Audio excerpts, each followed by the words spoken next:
continue tonight. Our series from Australia. John Oliver learned that following a mass shooting in Australia, the country introduced gun control, and it worked. So how can America take this valuable lesson and ignore it? John Oliver finds out in this, our final installment. Previously, I went to Australia, where I learned that in 1996, their government enacted sweeping gun control laws. The result, reduced gun violence and zero mass shootings. So are there any lessons for America here? Virginia gun advocate Philip Van Cleve has a clear answer. We're not Australia. It's a very different culture. Different people, different everything. Right, there's no similarity with Australia. Australia is a former British colony with a wild frontier that was tamed by brave men who also wiped out almost an entire indigenous population. And we are not similar to that. Right? Right. Right, because unlike Australia, we Americans know when the guns are taken away, tyranny inevitably follows. The Founding Fathers knew that governments tend to grow beyond their means. In America, we're stepping in the direction of a police state. Is that really happening, Philip, or is that some kind of crazy paranoia? We have police, they're now wearing ninja suits, if you will. I mean, you don't even know they're police necessarily. They got the black masks on and everything. So it really isn't crazy paranoia. You're justifiably frightened about ninja police. Yeah, ninja police, yes. Yeah, ninja police. Yes, yeah. Sadly, without access to semi-automatic firearms, Australians wouldn't know a thing about real freedom. Bloody oath we're free. We just sit here doing whatever we want. Everybody's just hanging out and having a good time. People don't have the same concerns anymore about getting gunned down when they're at a tourist resort. Yeah, but was that worth it? Yes. Was it worth giving up your fundamental freedoms just to not get shot in a gun massacre? What are you talking about? Australians must now live in this well-regulated nightmare because of ex-politicians like Rob Borbidge, who smugly thinks that his country has something to teach us. I hope that they would have a look at what has happened here. Why would people want to live like this? Because they might want a safer society to live in. But it's pointless for us to study the Australian experience because their fear of gun control back then has no parallels with ours. I mean, what kind of things were you hearing when you suggested gun control? That a government was becoming a dictatorship. All right, that's one. We're told that people would not have the right to defend their property and their families. Okay, that's definitely two.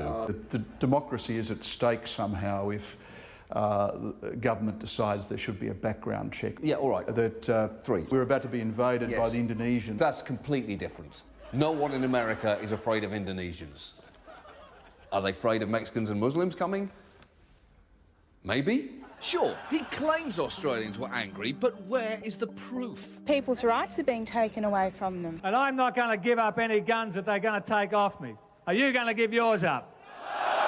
OK, there it is. But how do those angry rural Conservatives feel now? My immediate reaction was that it was an overreaction. But as time went on, the regulations were quite manageable. So, hold on. You didn't want to give up your high-powered gun? No, but I felt as if I had a bit of a duty to the rest of our society. And if you think that sounds bat crazy, this effective gun control was enacted by Conservative politicians against the will of their own base. There's no other way. There is no other way. But our politicians are different. They know that gun control doesn't work. Or even if it does, it takes a long time. And to be fair, John Howard and his Deputy Prime Minister Tim Fischer have had since 1996 to enact their sweeping reforms. It took less than 3.5 months. What? What? Put Arthur Massacre was on the 28th of April 1996. Yep. In a 12-week period shortly following that, bulk of legislation was devised, drafted, debated and implemented. But it doesn't work. 0 massacres since 1996. Yeah, you keep saying that, but gun control doesn't work. So... My head was spinning. I had to clear it the traditional Aussie way. Beer. No, not that way. A walkabout. The Second Amendment is sacrosanct political suicide. Zero massacres since 1996. From my cold, dead hand. Ninja police. It's a bloomin' onion. So hungry. Bloomin' onion. What the?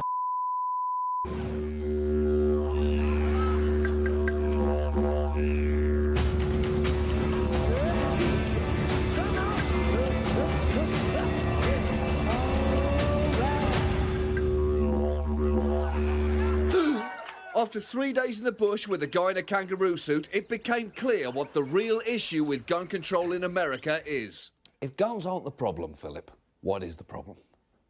People. People are the problem. Yes. Do you know what? After spending this amount of time with you, Philip, I'm starting to believe that that's partially true. Good. Good. Well, I'm glad you understand that people are the problem. That is becoming just painfully obvious.